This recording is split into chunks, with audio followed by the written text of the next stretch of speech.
I'd say it started yesterday. We had a really strong truck yesterday in practice.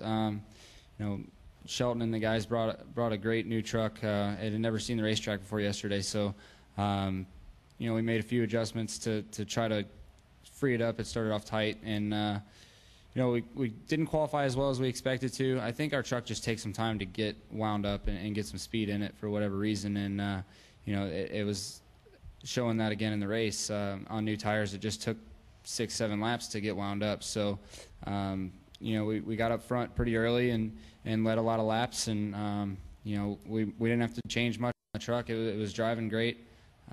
It was a little bit tight to start with, and then a little bit loose, and then it was pretty good for the rest of the race. So when it was coming down to green flag stops at the end of the race, I was able to run them back down, and we were able to do that and then pull away. So just a great effort by Turner Motorsports. 2 weeks in a row is definitely something to be proud of, and it's great to have new sponsors coming on board like Progenics and Kowicki last week. We also are joined by Michael Shelton, the crew chief of the 31. Talk to us a little bit about what the race looked like to you today, Michael. Like James was saying, I feel like the race played out in our favor, going green as long as it did. New truck, as he mentioned, we just got to work out the details, get it to take off a little faster. A little disappointed with qualifying, but James is known for his qualifying, so we got to get that stepped up. It's just a testament to all the guys at the shop. A lot of testing, a lot of work, a lot of support from GM, Steve and Sandra Turner, all our sponsors. It's paying off. We're finally getting some new generation trucks, chassis, bodies, everything together. Just hoping to be able to continue this. I mean, James does an awesome job. He was way overdue. See how it plays out. Also joining us is team principal Harry Scott. Talk to us a little bit about you being a part of this historic victory here today. Well, I'm just really excited to be a part of this organization that Steve and Sandra Turner have put together. It's amazing what they've done in a little over a year. I hate that they couldn't be here today, but they've put together a program that's great from a competition side and also really strong on the business side. And we had a new relationship starting today with Progenics, and these guys come to the racetrack, they get here about green flag time, and they think that every time they come to the racetrack, this is what happens. So it's going to be a little tough on us from here on out. But I'd really like to thank Steve and Sandra for all the hard work that they put into this, because it's really starting to pay off. And I'm really excited to be a small part of it. We'll open it up for questions for all three gentlemen. Please raise your hand. We'll get a wireless mic to you. We'll start up front with Randy. Got a few. Randy Kovitz, Kansas City Star. James, I guess third two races ago, second. Yeah, kind of I think we were definitely due. I can't even count the number of times we've finished second over the last year or two. So, second last week, third at Martinsville, and really strong at Daytona. So we've had strong trucks at every style of racetrack that we've gone to this year, and they've all four been completely different. So that says a lot about the diversity of trucks that we have in this organization, and that we can run well at a variety of tracks. So I heard you say you ran out of gas the first time you raced here, your first trucks race? Not my first truck race here, but it was my first truck race with Michael Shelton in the 31 truck. It was our first race as Turner Motorsports in the 31 truck. Okay. And finishing fourth, though, here last year, that give you a little confidence? Yeah, I think this is definitely a racetrack that I'm confident coming to.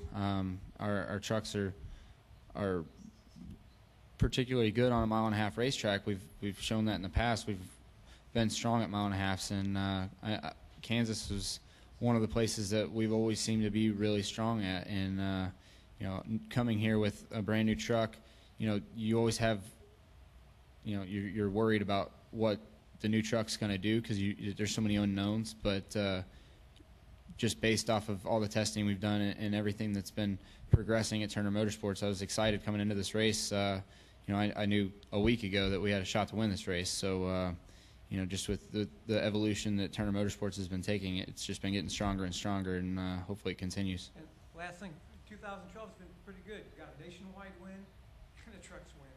Yeah, no, it's definitely been great. I've been running NASCAR races since 2008, and to finally get some wins going. Hopefully we can continue this. It's definitely a lot more of a confidence booster than not winning. So, we start off the year right, winning at Daytona, and everything's been going really well for me this year. I mean, I got married in the off season, and maybe I should have got married earlier because I got married and started winning races. So I don't know if that has anything to do with it, but everything's been going really well, and new sponsors coming on board, and everything seems to be clicking. Take our next question from Bob. Bob Hockris, Sporting News. What did the Daytona win do for your confidence? And I'm kind of guessing here, but as far as all the second place finishes, was New Hampshire kind of the most bitter of those, kind of before you got this big win? New Hampshire's up there with the bitter ones. Last week having such a strong truck was pretty disappointing. The list can go on. We were really fast at Texas in the fall last year, and ran out of gas, I think, if I remember right. And there's just so many races that we've been so close, but it's definitely good to finally get at the victory lane.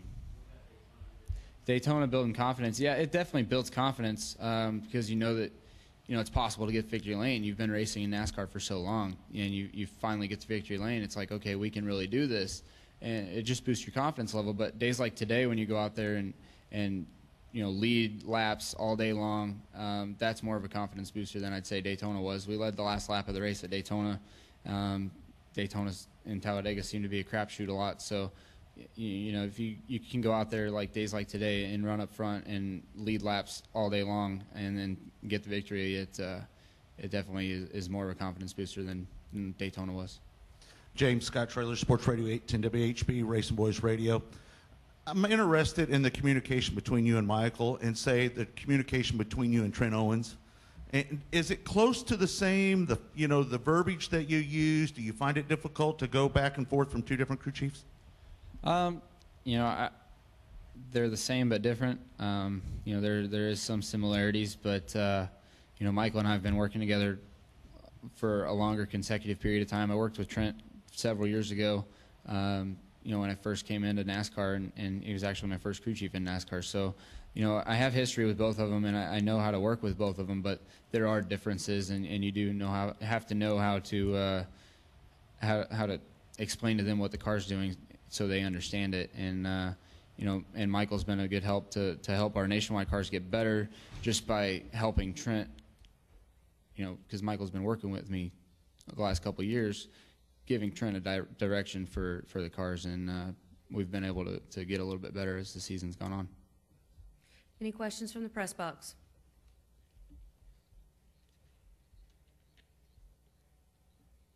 Hello, press box. Any questions? I hear crickets. Okay, any more questions down here? We'll take another one in the back from Bob. Were you concerned at all that this might be another one of those that might kind of slip through your fingers and kind of? Were you thinking two tires might be better than four? Not only the two-tire situation, 2 tires versus 4 with 15, 20 laps to go. Green flag stops. That was one thing that I was worried about. But another thing, we had been running hot the whole last run. I think we had something on the grill, but the water was way up, 260. All the gauges were red. I just told him that there was actually vibration. So I was really nervous that we were possibly going to blow up because the engine was running so hot. But got the grill cleaned off in the last pit stop, and it cooled back down. So Hendrick Motorsports builds awesome engines that hold together, and you can abuse them, and they still make it to the finish. So it builds your confidence even more knowing that you have equipment that's going to hold up for you.